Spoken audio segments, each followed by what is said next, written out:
Berlangsung di ruang Inogaluma, tim panitia khusus Dewan Perwakilan Rakyat Daerah Pansus DPRD Provinsi Gorontalo mulai melakukan pembahasan rancangan peraturan daerah atau Ranperda tentang pengelolaan aset daerah Provinsi Gorontalo.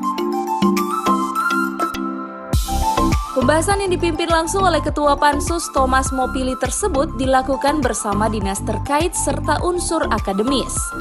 Hal yang belum masuk atau belum kami terima tolong dilengkapi biar kami juga punya wawasan atau pandangan terkait dengan aset yang tadi dibahas. Yang pertama berdua, yang kedua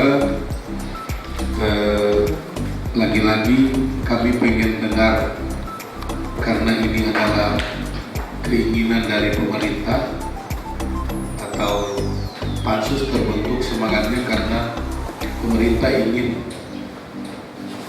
membahas ini lebih detail sehingga terbentuklah pansus aset ini kan. Kita dulu punya perda, ingat saya perda yang mengatur tentang pengelolaan ini, perda 14 tahun 2003 dan juga ada perbu. Tapi setiap kali BPK menerbitkan opini, meskipun kita opini yang kita peroleh BTP, tapi selalu ada catatan. Dan terutama catatan ini mengenai pengelolaan aset kita yang tidak tertib, perencanaan yang kurang baik, payung hukumnya kurang jelas. Ketua Pansus Thomas Mopili usai rapat menjelaskan dalam Pansus pengelolaan barang milik daerah ini akan memverifikasi seluruh aset milik pemerintah Provinsi Gorontalo, baik yang ada dalam daerah maupun di luar Provinsi Gorontalo, yang nilainya diketahui mencapai lebih dari 6 triliun rupiah, termasuk di dalamnya ada 1.600 bidang tanah. Dikatakan juga aset-aset tersebut tersebar selain di Gorontalo juga berada di provinsi lain seperti Jawa Barat, Jawa Timur, Yogyakarta, dan Kalimantan Barat.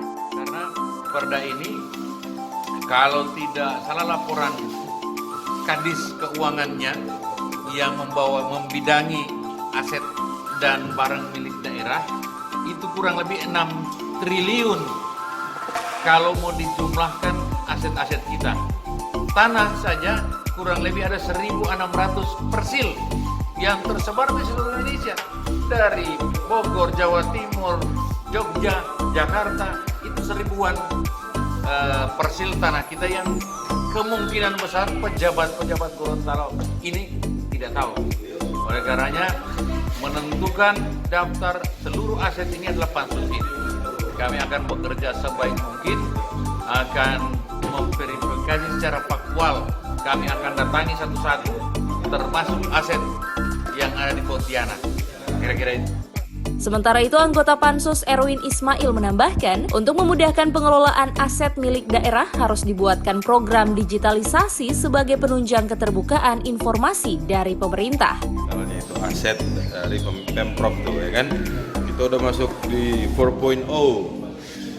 Jadi saya pengen semua aset baik itu barang, jasa, kepemilikan lahan, tanah, bangunan, elektronik, apalagi yang kita bicarakan tentang aset yang dibeli oleh pakai uang APBD itu ya kan. Nah, itu tuh dibuatkan satu aplikasi yang bisa diakses oleh seluruh masyarakat.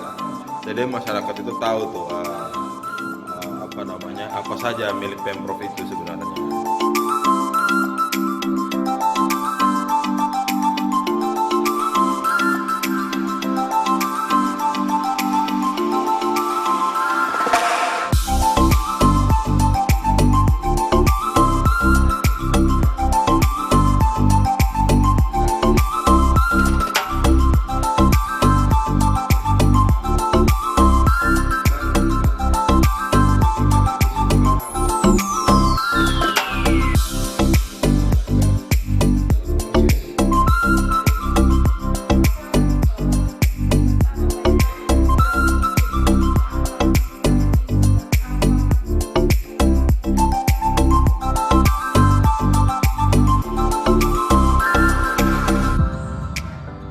Tim Liputan Advertorial Mimosa TV.